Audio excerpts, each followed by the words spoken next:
les manifestations cliniques, les mesures de prise en charge et les recommandations au secteur privé pour mieux cerner les pourtours de cette émission. Cher public, restez avec nous encore une fois. Bienvenue à tous.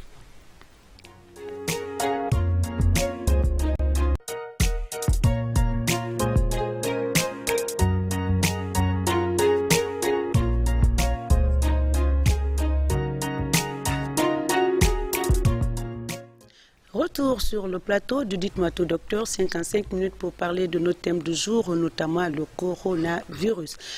Chers téléspectateurs, je rappelle que nous avons notre invité de ce dimanche, professeur Abdoulaye Touré, directeur général de l'Institut national de santé publique au ministère de la Santé, responsable du centre de recherche et la formation et maître de conférences agrégé en santé publique à l'université Gamal Abdel Nasser de Conakry pour nous donner plus d'informations sur la maladie. La deuxième partie de l'émission, vous pouvez donc nous appeler au 620 58 90 73. D'ici là, laissez-nous poser quelques questions à notre invité et nous revenons à vous. Professeur Touré, bonsoir. Merci d'avoir accepté notre invitation. Bonsoir madame. D'accord. C'est un plaisir pour moi de venir échanger, comme vous l'avez dit tout à l'heure, avec vous et avec les téléspectateurs sur le coronavirus. Alors, je disais tout à l'heure, le coronavirus, c'est un mot nouveau pour nous, pas pour vous. Alors, c'est quoi? Vous allez d'abord nous mettre la maladie dans le contexte et puis nous dire d'où vient le mot coronavirus, la définition, et puis au fur et à mesure, nous allons voir les manifestations cliniques et autres. D'accord, donc le mot coronavirus, en fait, c'est un ensemble de virus respiratoires qui peuvent entraîner des maladies qui peuvent être parfois très simples. Donc ça peut aller du simple rhume à un syndrome respiratoire aigu et parfois qui peut se compliquer un peu plus. On les appelle coronavirus, c'est parce que c'est des virus, on va dire, si on était dans un laboratoire et qu'on avait des images, donc ça ressemble à une forme de couronne. Donc corona, ça veut dire couronne. D'accord. Donc c'est pour cela qu'on les appelle les coronavirus. Mais tout récemment, l'Organisation mondiale de la santé a renommé la maladie en l'appelant Covid-19. Selon vous, pourquoi cette nouvelle appellation? Bon, comme je l'ai dit tout à l'heure, coronavirus, c'est un nom générique. Donc il y a beaucoup de coronavirus. Il y a eu des coronavirus qui ont entraîné des épidémies par le passé. Nous pourrons revenir tout à l'heure, notamment en 2003 et en 2012. Et chaque fois qu'il y a un nouveau type, il faut lui donner un nom. Okay. Donc coronavirus, on va dire, c'est comme si on disait la famille X. Et à l'intérieur, chacun a un prénom. Et donc Covid-19, donc ça veut dire, c'est de l'anglais, ça veut dire simplement coronavirus disease. Donc la maladie à coronavirus découverte en 2019 et c'est pour cela il y a le 2019. Ok, ce nouveau virus et les précédents, c'est pas les mêmes causes? Il se ressemble. Ce nouveau virus, il se ressemble en très grande partie avec les anciens virus, les anciens coronavirus qui étaient déjà connus.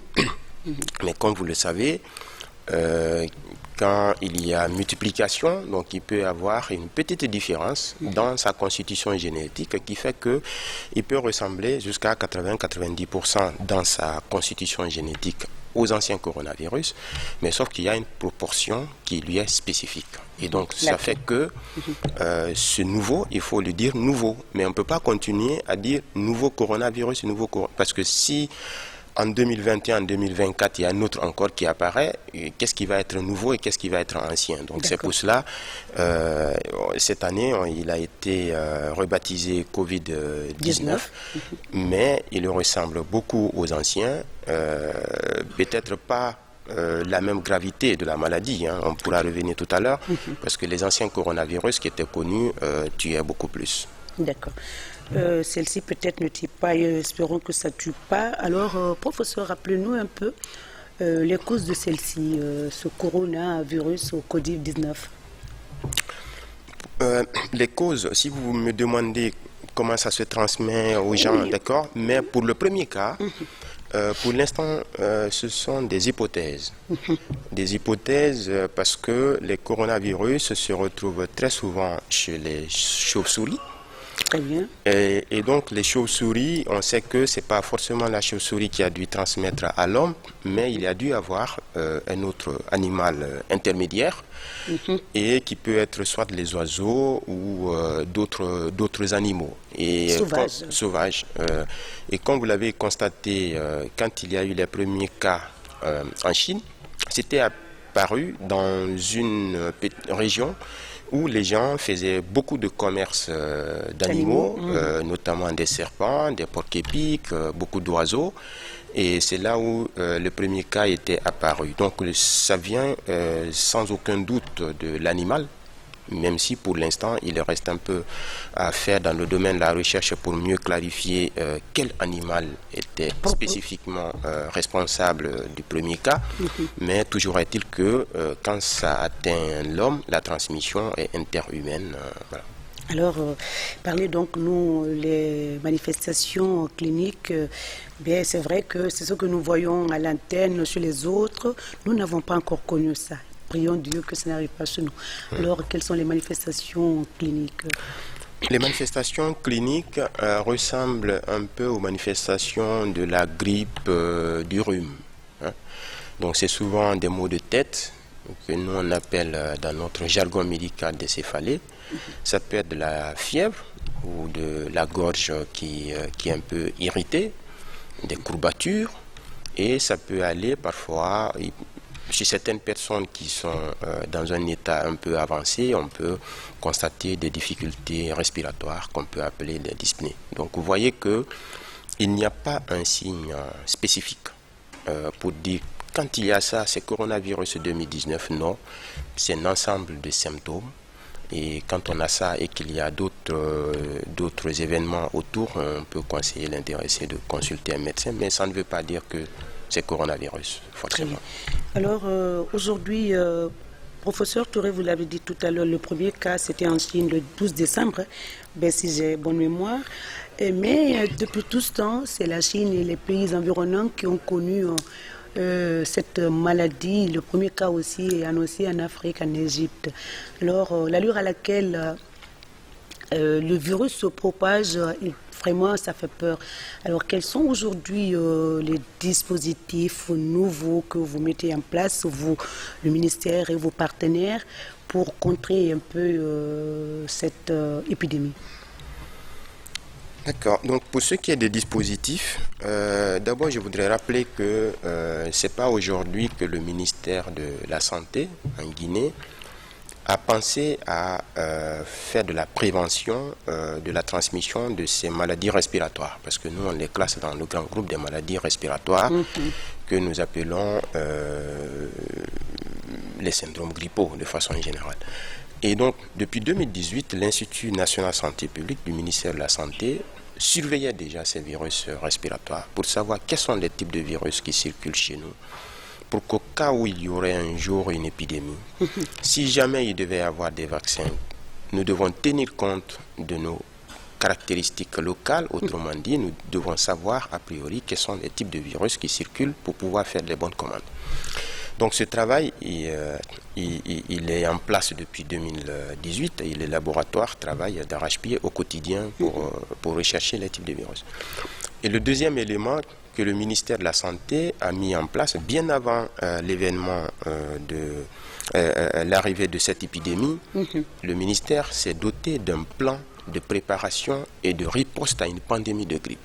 Parce que les données antérieures montrent que le monde était à risque de pandémie, donc ça pourrait arriver parce qu'il y a eu le H1N1 en 2009 et beaucoup d'autres virus respiratoires. Et donc, le ministère développe un ensemble de plans de préparation et de riposte à différents types d'épidémies. Donc, pour le cas spécifique de ces virus respiratoires, ce plan était déjà élaboré et c'est pour cela que nous ne sommes pas beaucoup inquiets. Apparemment. Inquiet, bon, on peut dire on s'inquiète pour la santé de la population. Vous n'êtes pas affolé, professeur. Exactement, parce que nous savons très bien, à chaque étape, qu'est-ce qu'il faut faire. Quand il y a un cas qui est alerté hors du continent, nous sortons, les scénarios sont déjà préparés, nous sortons notre batterie d'éléments qui est adaptée à ce niveau, et quand il y a un cas à côté, nous savons ce qu'il faut faire. Donc ce plan est déjà en place. Et la deuxième chose, quand il y a eu effectivement cette épidémie, et en particulier le cas suspect qui était signalé en Côte d'Ivoire, vous avez vu que le ministère de la Santé, avec son Excellence Monsieur le ministre de la Santé en tête, qui a animé une conférence de presse pour rassurer la population et pour s'assurer également que nos dispositifs de contrôle qui sont au niveau des points d'entrée marchent bien. Et parce que nous avons les caméras thermiques et donc ainsi de suite. Donc ce que le ministère fait aujourd'hui, c'est de la vigilance et de la communication. La vigilance, autrement dit, nous surveillons les passagers, tous ceux qui arrivent au niveau de l'aéroport et des différents ports, et également nous essayons de communiquer, donc à travers vous, à travers les médias et à travers d'autres canaux, les réseaux sociaux, la presse en ligne, pour assurer la population sur les dispositions à prendre pour que chacun sache ce qu'il faut faire pour se protéger. Alors, vous avez parlé tout à l'heure, professeur, le premier cas en Côte d'Ivoire et la Guinée aussi. On a été à un moment donné affolé lorsqu'un individu qui avait les signes similaires et que s'est avéré était négatif. Alors, quelle a été la partition de votre institut par rapport à ce cas?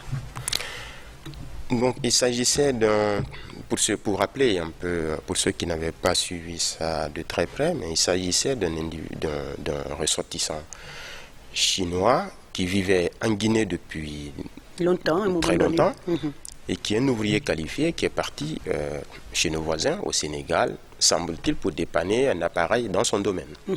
Et donc, qui est revenu, qui n'a pas duré, je pense qu'il a dû faire quelques jours, ou peut-être 2 semaines maximum, en tout cas, je ne me rappelle plus du nombre de jours, mais qui est revenu, et à l'aéroport, nous avons la caméra thermique qui l'a flashé et qui a détecté qu'il avait une température élevée. Un peu élevée, oui. Donc il a été immédiatement isolé, prélevé, et comme vous l'avez constaté, le laboratoire a fait les analyses et les résultats ont été rendus dans les heures qui ont suivi.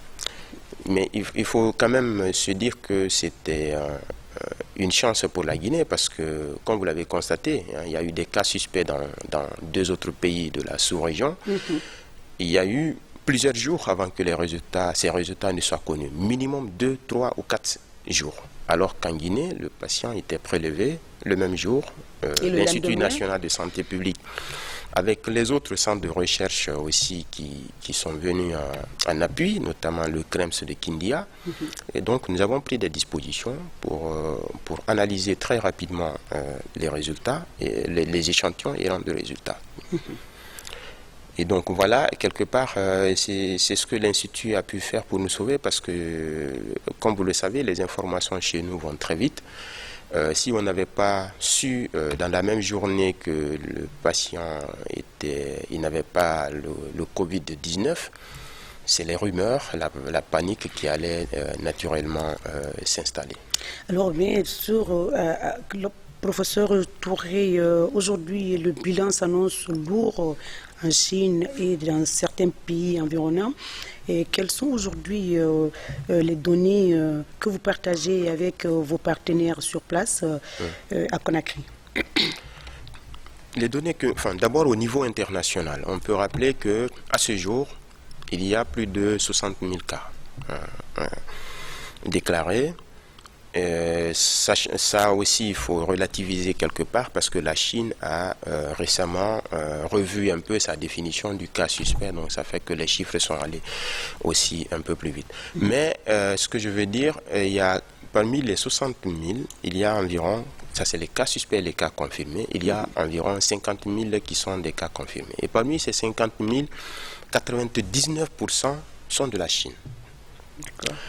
Et donc pour dire que la maladie s'est certes propagée dans d'autres pays, Mais la Chine a quand même quelque part bien fait pour contenir un peu l'épidémie. Donc voilà les chiffres au niveau international. Et au niveau du continent africain, nous avons tous lu dans la presse avant-hier qu'il y a un cas confirmé en Égypte. Et pour ce qui est de la Guinée, les informations que nous disposons, ce sont les données plutôt de ces autres pays que nous partageons régulièrement. Nous avons nos canaux de diffusion, il y a des bulletins épidémiologiques qui sont partagés par l'Agence nationale de sécurité sanitaire, les données de laboratoire, l'Institut national de santé publique. Et ces données sont partagées entre, on va dire, tous les décideurs. La technologie aide aujourd'hui avec des groupes WhatsApp. Nous sommes tous dans la minute près, tous au courant de ce qui se passe. Et nous utilisons également, enfin nous diffusons des informations à travers nos sites internet classiques, donc les sites internet de l'Agence nationale de sécurité sanitaire et celui de l'Institut national de santé publique. Et voilà, donc pour l'instant, nous continuons plutôt le suivi. Et comme je le disais tout à l'heure, les données antérieures sont diffusées également sur le site internet de l'Institut national de santé publique ou à travers la surveillance sentinelle de la grippe. Donc nous savons, c'est pas caché, nous savons les virus grippaux qui circulent parce qu'il nous arrive à nous tous de faire au moins 1 ou 2 épisodes de grippe par an. Tout à fait. Donc nous, on sait quels sont les virus qui sont responsables de ces syndromes grippaux qui surviennent chez nous. D'accord. Dès lors l'apparition de la maladie, les premières semaines, une équipe de médias et des acteurs de la santé se sont rendus à l'aéroport et au port. Alors qu'en est-il des voies terrestres? Est-ce que les mêmes dispositifs y sont dotés, les mêmes dispositifs des frontières terrestres, professeur? Bon, comme je le disais tout à l'heure, nous avons un plan de préparation et de riposte à une pandémie de grippe. Ce n'est pas à chaque étape qu'il faut contrôler toutes les frontières partout. Non.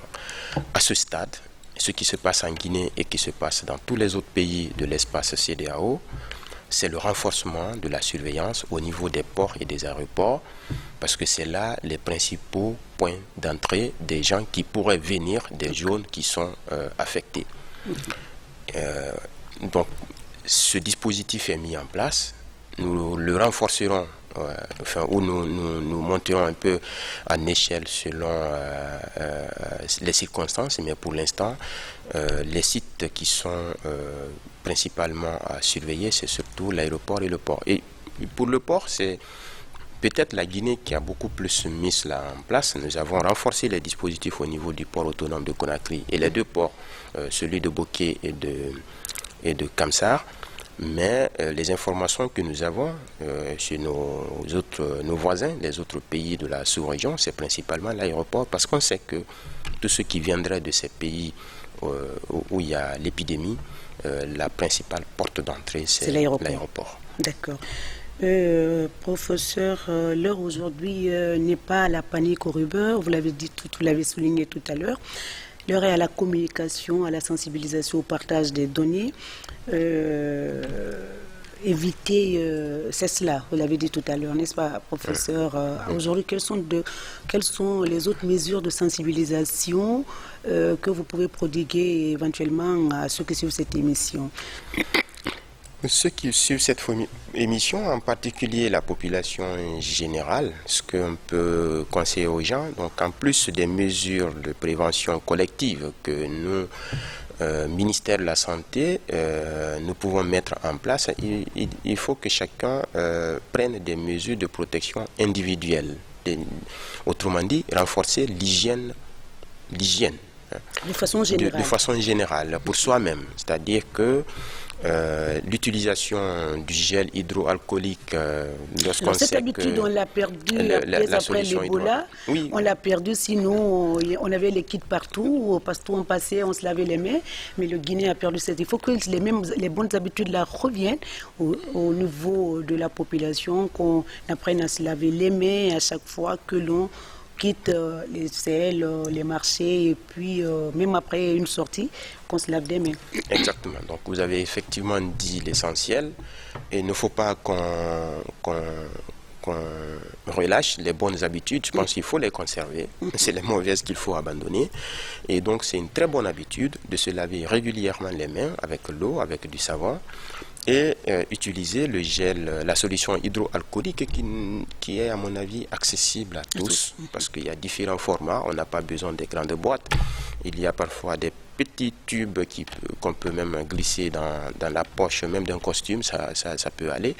Donc c'est de renforcer cette hygiène et également ce que les autorités sanitaires recommandent, c'est limiter aussi le contact avec les animaux, parce que vous savez, l'être humain aujourd'hui, on est trop en contact avec les animaux, et je pense que c'est quelque chose à laquelle il faut faire un peu attention, ou alors lorsqu'on touche les animaux, il faut après se laver les mains, il faut observer les règles d'hygiène. On peut avoir une idée des animaux auxquels il faut quand même éviter trop de contact pour permettre un peu à ceux qui cohabitent avec ou qui sont vraiment trop proches des animaux pour enfin éviter trop de contact avec ces animaux que l'on peut mettre en guillemets suspects. Hein. Bon, pour les animaux, nous, on ne va pas jusqu'à identifier un animal particulier parce que, comme je l'ai dit tout à l'heure, l'hôte intermédiaire pour ce nouveau coronavirus reste un peu à rechercher. Alors, on sait que ça vient des coronas, on sait que ça vient probablement de la chauve-souris et puis passer par un autre intermédiaire, mais on va dire c'est l'hygiène de façon globale pour ne pas que quand on dit à quelqu'un c'est un chien, bon, il dit le chat est autorisé, si on lui dit le chat il va dire alors c'est mieux les poules, ouais. Et donc c'est d'observer, c'est d'être très vigilant lorsqu'on sait qu'on est entré en contact avec les animaux qui peuvent supporter certaines choses que nous, on ne peut pas supporter. Donc, ils peuvent être des porteurs sains de certains virus alors que nous, quand ça nous touche, on tombe malade. Donc, c'est simplement lorsqu'on sait qu'on est entré en contact avec des animaux, et donc de bien laver les mains et puis de renforcer davantage les règles d'hygiène. Professeur, je retourne un peu en arrière. Les autres virus de 2003 et 2012 ont été identifiés et on savait quelle était la source. Il y a des hypothèses très très concordantes, notamment il y a un animal, je pense que ça s'appelle la sylvette, nous on n'a pas chez nous. Et donc le premier cas, enfin le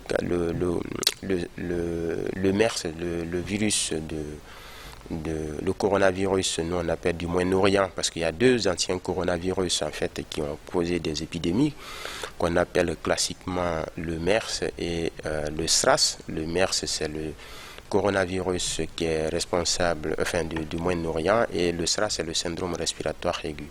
Et donc pour tous ces deux coronavirus, c'était effectivement des animaux et puis il y avait le dromadaire, donc voilà, c'était les deux, la civette et le dromadaire qui étaient les plus indexés comme étant les principaux vecteurs. Donc comme vous le savez, donc ces animaux, nous on ne les a pas chez nous. Mais de façon générale, enfin nous on a d'ailleurs vu Ebola ici, donc on a vu que le premier cas, même si le premier cas il y a eu un peu de difficulté à documenter, à bien tracer, mais des données de recherche que nous-mêmes nous avons produites aussi dans nos centres de recherche à l'université ici avaient démontré que le virus Ebola par exemple était effectivement présent chez certains chauves-souris. Donc c'est pour dire que il faut pas, nous ne voulons pas aller jusqu'à nommer des animaux pour ne pas que cela entraîne aussi une mauvaise compréhension de la part de certaines personnes. Mais ce qui est classique, c'est que le contact avec les animaux, le contact régulier avec les animaux de façon générale, sans pour autant renforcer les mesures d'hygiène, peut être responsable de beaucoup de maladies. Professeur, c'est vrai qu'on n'a toujours pas connu la maladie, mais certains pays comme la Chine quand même, il y a eu beaucoup de morts, beaucoup de cas confirmés ou beaucoup de cas. La stigmatisation, elle Est-ce qu'aujourd'hui, quelles sont les recommandations que vous pouvez prodiguer au niveau du secteur privé? Parce que nous cohabitons ou nous travaillons avec cette entité, c'est-à-dire avec nos voisins ou les Chinois vivent dans notre pays quand même. Je pense qu'il y a une chose qui doit être très claire et bien comprise par tous. La maladie n'a pas de nationalité. Ce n'est pas parce qu'on est chinois qu'on est potentiellement porteur du Covid-19. Mais on a vécu Ebola aussi. Hein? Et oui, justement, ce que nous avons vécu ici, nous devons tirer les leçons pour ne pas le faire vivre à d'autres personnes. C'est vrai. Nos amis chinois qui vivent chez nous, dans la majeure partie des cas, vivent avec nous depuis très longtemps. Donc quelqu'un qui est ici depuis très longtemps, il n'y a aucune raison qu'il soit porteur d'une maladie X qui n'existerait pas en Guinée. Et l'autre chose aussi, il faut se dire que nous devons saluer ce que l'État chinois a fait. Parce que cette maladie, oui, les principaux foyers, c'est le Hubei et Wuhan. Quand on regarde la population, c'est des millions et des millions d'individus. Et réussir à contenir tout ceci, à les mettre quasiment en quarantaine, pour protéger le reste de la population chinoise et pour protéger le reste du monde, je pense que c'est quelque chose à saluer et nous devons les remercier pour cela. Et nous devons être solidaires des dispositions qui sont prises chez eux. Et donc pour ce qui est de notre vie en communauté avec eux ici, je pense qu'il faut continuer à vivre comme on l'était avant l'arrivée de cette épidémie. Et parce que je ne vois pas, à moins que quelqu'un revienne tout de suite de la Chine, même si c'est ça, la Chine est très grande. Donc c'est pas parce qu'on vient aussi de la Chine que on est porteur de la maladie. Il y a des zones qui sont atteintes, il y a des zones qui ne sont pas atteintes. Tout cela doit être pris en compte. Et alors, et aussi, qu'en est-il de nous-mêmes, nous Guinéens, qui voyageons aussi en Asie pour aller acheter de la marchandise et revenir. Oui, les opérateurs économiques, les commerçants et autres. Donc il faut que, je pense que nous devons revoir cela avec beaucoup d'attention. Ce qui est le plus important est qu'il y ait ce contrôle à l'aéroport, et c'est ce qui est en train de se passer. Nous avons la chance, ce n'est pas le cas dans tous les pays qui sont autour. Nous avons la caméra thermique à l'aéroport. Dans d'autres aéroports, ce sont les thermoflash et il est démontré que la caméra thermique est plus efficace que le thermoflash, pour dire que la population doit avoir confiance aux mesures de prévention qui sont prises, qui doivent être renforcées. Donc nous devons la population doit soutenir cela et accompagner le ministère de la Santé. Donc ce qui est important pour moi, ce n'est pas la nationalité de quelqu'un, donc ce n'est pas le fait d'être chinois ou pas. Le Chinois qui vient de la Chine est au même pied d'égalité que le Guinéen qui vient aujourd'hui de la Chine. Donc ce qui est important, que des mesures de prévention et puis le suivi soient bien faits. Voilà, et professeur, on a parlé port, aéroport, la sensibilisation à Conakry. Est-ce que le ministère, ses partenaires, l'ANSS, ont envisagé de faire passer le même message dans les différentes régions de la République, par exemple? Oui, donc le message, c'est aller... D'abord, il y a plusieurs messages. Il y a des spots qui sont diffusés en boucle dans les aéroports. J'étais à l'aéroport hier, je l'ai vu, ça marche très bien. Et également, je pense que vous-même, à travers la RTG et d'autres médias privés, il y a des spots de sensibilisation qui passent. Et nous avons également élaboré, on l'a terminé le vendredi, il y a un plan de communication, donc un plan de riposte d'ailleurs, plan de préparation et de riposte en tenant compte maintenant de l'actualité, parce que comme je l'ai dit tout à l'heure, un plan était fait avant, maintenant on a un plan d'action, et dans ce plan d'action, le volet communication est suffisamment pris en compte. Nous allons renforcer cette communication, et d'ailleurs c'est la raison pour laquelle je pense que vous m'avez invité. Donc même cette émission s'inscrit dans ce cadre pour que nous puissions toucher le maximum de personnes au sein de la communauté pour faire passer le bon message. Et donc ce message va continuer. Donc les messages seront diffusés à travers les radios locales, communautaires et d'autres types d'autres supports de communication. Très bien. Alors, je crois que c'est la deuxième partie. Professeur, les téléspectateurs voudront vous poser des questions, mais le problème qui se pose, s'il n'y a pas de courant, nous ne pouvons pas recevoir d'appel.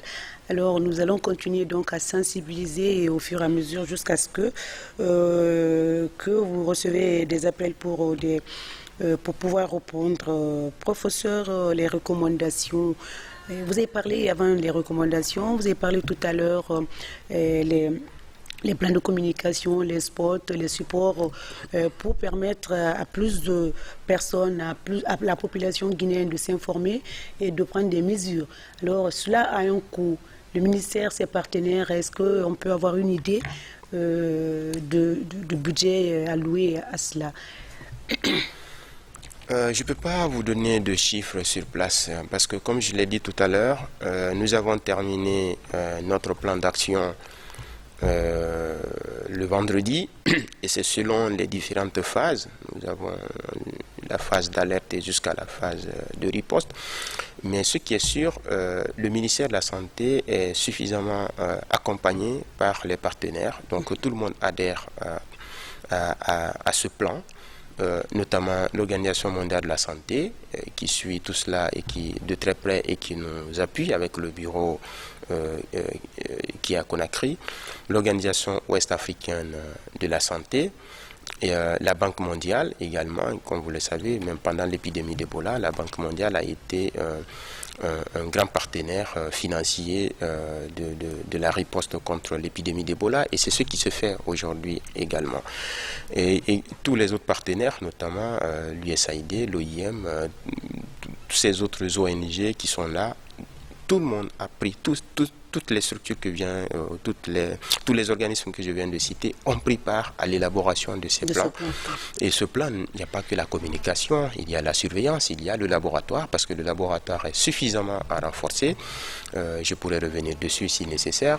Et puis, il y a également la prise en charge. Donc, nous avons élaboré le plan et dans ce plan, donc, nous avons pris en compte tout le volet prise en charge au cas où il y aurait un cas, qu'est-ce qu'il faut faire, quel est le protocole de prise en charge, où est-ce qu'on envoie le malade. Donc tout cela est suffisamment bien. On va revenir tout à l'heure sur la prise en charge. Bonsoir monsieur. Bonsoir monsieur. Bonsoir. Très bien. Votre nom, d'où vous nous appelez?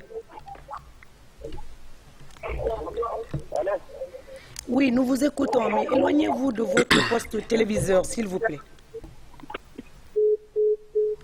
C'est parti. Professeur, revenons un peu sur la prise en charge dans ce protocole. La partie prise en charge est très importante, n'est-ce pas? Oui. La prise en charge est importante parce que si le laboratoire confirme, mais par exemple qu'un cas suspect est positif, donc dans ce cas, il faut bien le prendre en charge. Donc pour l'instant...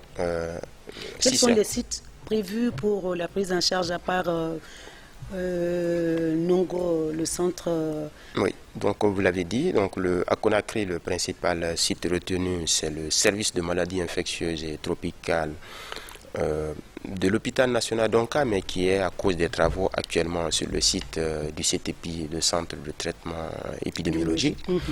Et dans toutes les préfectures de la Guinée, tout le monde sait, après l'épidémie d'Ebola, il y a eu... On garde les mêmes structures. Exactement. Il y a à côté de chaque hôpital préfectoral, ou en tout cas dans chaque préfecture, il y a un centre de traitement épidémiologique. Très bien. Allô? Allô? Allô? Oui, bonsoir, monsieur. Vous allez bien, madame? Très bien. Votre nom, vous nous appelez? C'est Camara Mohamed Lamine, depuis Guérédou Kignero. J'ai envie d'intervenir. Nous vous écoutons, monsieur Camara.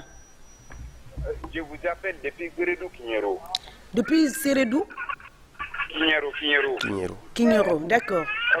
Vraiment, Monsieur Camara, avant de poursuivre, monsieur Camara, Aïe. Éloignez-vous de votre poste téléviseur ou bien des enfants qui pleurent à côté, s'il vous plaît. Sinon, professeur... Je me suis éloigné. D'accord. Alors, allez-y, nous vous écoutons. Voilà, comme je viens de prendre le train en mars, bon, je suis arrivé, j'ai coïncidé directement sur l'intervention du docteur. Oui. Ils disent que le Chinois qui est allé au Sénégal. Très bien, oui. Donc, je ne sais pas ce qui s'est passé à son retour en Guinée. En fait, Monsieur Camara, c'est pas à moi vous poser la question, c'est au professeur. Mais l'enfant qui pleure à côté nous empêche de comprendre ce que vous voulez lui dire. On a demandé ce qui s'est passé pour le Chinois. Alors, vous voulez savoir ce qui s'est passé pour le Chinois? Oui, elle est partie même. Merci. Professeur, est-ce que vous avez compris, décrypter un peu ce qu'il a voulu vous dire? Bon, il me semble qu'il a demandé ce qui s'est passé pour le Chinois, mais nous l'avons expliqué tout à l'heure. Bon, il a raison de poser la question parce qu'il a dit qu'il a pris le train en marche. Mais le patient, il a été conduit au service de maladies infectieuses et tropicales où il a été prélevé par l'équipe de l'Institut national santé publique et le lendemain, les résultats ont montré qu'il n'a pas de coronavirus. Et nous avons également recherché tous les virus respiratoires, minimum 10, je pense 10 à 16 virus respiratoires. On a tout recherché parce qu'on n'excluait rien. Voilà. Et tout était négatif. Donc, bref, il a dû travailler aussi dur quand il était parti en mission au Sénégal. Donc, les services du professeur Mohamed Salih Ousso ont pris en charge comme n'importe quel autre patient classique et puis il s'est bien rétabli, il est rentré à la maison. Très bien. Allô? Allô? Oui, bonsoir monsieur. Votre nom, d'où vous nous appelez? Oui, à la mission. Allô? Bon. J'ai entendu, il a parlé malinké, quoi l'émission Kain. Ça veut dire que l'émission est intéressante peut-être. On va prendre cet autre. Allô?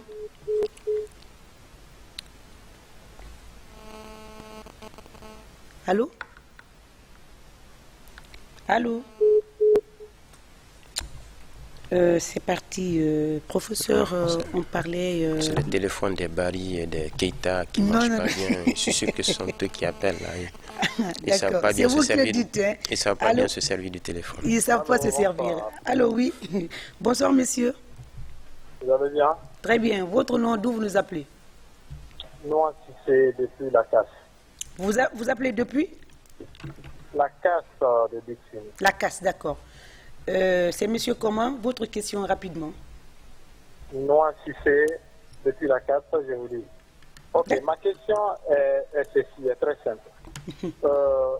Ce que j'aimerais savoir, c'est que est-ce que actuellement, parce que le coronavirus est un virus qui n'est pas tellement connu par nous les Africains. D'ailleurs, je pourrais même dire que c'est une première fois que nous qui ne sommes pas dans ce domaine de la médecine, que nous entendons parler de ce coronavirus. Mais est-ce que notre pays, la Guinée, est en mesure de protéger sa population contre ce virus qui fait tant peur actuellement? Et ma deuxième question est ceci. La Chine étant un pays ami, collaborateur de notre nation, qui a toujours veillé à côté de la Guinée pendant notre difficulté aussi. C'est que pendant que le virus Ebola aussi était en train de nous maltraiter. Mais est-ce que la Guinée a des mesures ou a aussi des possibilités de venir en aide de son pays frère ami qui est la Chine? Je vous remercie, c'est ça ma question. Merci, je crois que c'est M. Camara, il a dit. Professeur, vous avez compris les deux questions? Bon, j'ai cru comprendre qu'il se demande que c'est la première fois qu'on parle du coronavirus. Oui. Mais je voudrais lui dire que nous, agents de santé, ce n'est pas la première fois que nous, on parle du coronavirus. Bon, ça fait partie quelque part de notre quotidien. Je l'ai expliqué tout à l'heure que depuis 2018, le ministère de la Santé a mis en place un système de surveillance de ces virus respiratoires, parmi lesquels les coronavirus qui étaient déjà connus. Maintenant, ce nouveau, il est nouveau pour tout le monde. Il est nouveau pour tout le monde parce que sa caractéristique génétique est légèrement différente des autres. C'est la seule particularité. Mais sinon, à ce jour, les coronavirus sont globalement connus par le ministère de la Santé. Et nous savons ce qui circule. Et nous savons parfaitement, ce qui est important, c'est que nous savons parfaitement les diagnostiquer. Vous l'avez constaté pendant l'épidémie d'Ebola, les premiers échantillons, il a fallu les envoyer à Dakar et à Lyon pour que plusieurs temps après, qu'on ait les résultats. Aujourd'hui, nous avons des laboratoires, nous avons minimum 13 laboratoires de biologie moléculaire qui sont en Guinée. Et parmi les 13, il y a 3 qui sont capables aujourd'hui de diagnostiquer la maladie, et nous avons un laboratoire de référence pour les virus respiratoires qui est à l'Institut national de santé publique. Donc c'est nouveau pour la population, certes, et d'ailleurs c'est la raison pour laquelle nous prenons la parole actuellement pour expliquer, pour réexpliquer, pour que les gens comprennent que les coronavirus entraînent des maladies très souvent, on va dire, banales. La preuve, regardez, le nombre de cas survenus en Chine, c'est plus de 60 000, et avec 1000 et quelques décès, c'est à peu près 2% qui décèdent. Il n'y a pas beaucoup de maladies infectieuses qui ne tuent que 2% de personnes qui sont atteintes. Donc c'est pour cela qu'il faut qu'on soit rassuré et qu'on respecte simplement les mesures. Et l'autre chose, il a parlé de nos amis de la Chine, ce que nous faisons pour la Chine. Je pense que le président de la République, même s'il a suivi les informations, le président de la Chine et de la Guinée, le professeur Alpha Condé, a sollicité son apport, a dit au gouvernement chinois que la Guinée est à disposition au cas où la Chine estimait qu'on pourrait être nécessaire quelque part. Et donc les collaborations continuent. Très bien. Allô? Allô? Allô? Oui, bonsoir monsieur. Allô? Allô, oui, bonsoir monsieur. Allô, bonsoir. Oui, votre nom monsieur, d'où vous nous appelez? Ah, je m'appelle Ali Kamara de Sigiri. De Sigiri. Monsieur Kamara, nous vous écoutons.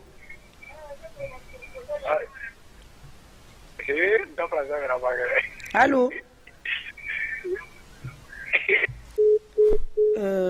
Bon, il y a les gens qui ont du plaisir à appeler, mais juste pour féliciter Woubou. Professeur, on parlait un peu de la prise en charge, n'est-ce pas? On va revenir encore sur cette prise en charge. Mais d'ici là, il y a quelqu'un qui appelle. Là. Alors. Allô?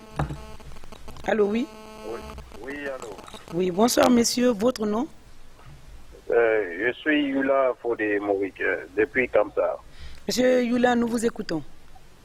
En fait, j'aimerais un peu que le docteur me clarifie certaines parties concernant la transmission du virus, l'infection en un mot. D'accord. Donc, vous avez fait sortir une image au moment de l'intervention du docteur où il y a un jeune dans le bus qui toussait et on dirait l'affaire se transmettait sur un autre qui était aussi assis. Donc, on ne comprenait pas ce que ça voulait dire l'image. Donc, on aurait besoin qu'il nous clarifie un peu comment la maladie ou comment le virus se transmet au fait interhumain entre d'une personne à une autre personne, parce que c'est très important que la population soit au courant de ces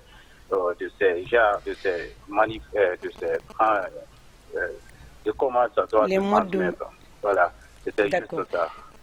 Professeur, il y a des images quand on parle qui circulent pour montrer un peu les modes de transmission. Alors, justement, ce qu'il veut savoir, quels sont les différents modes de transmission?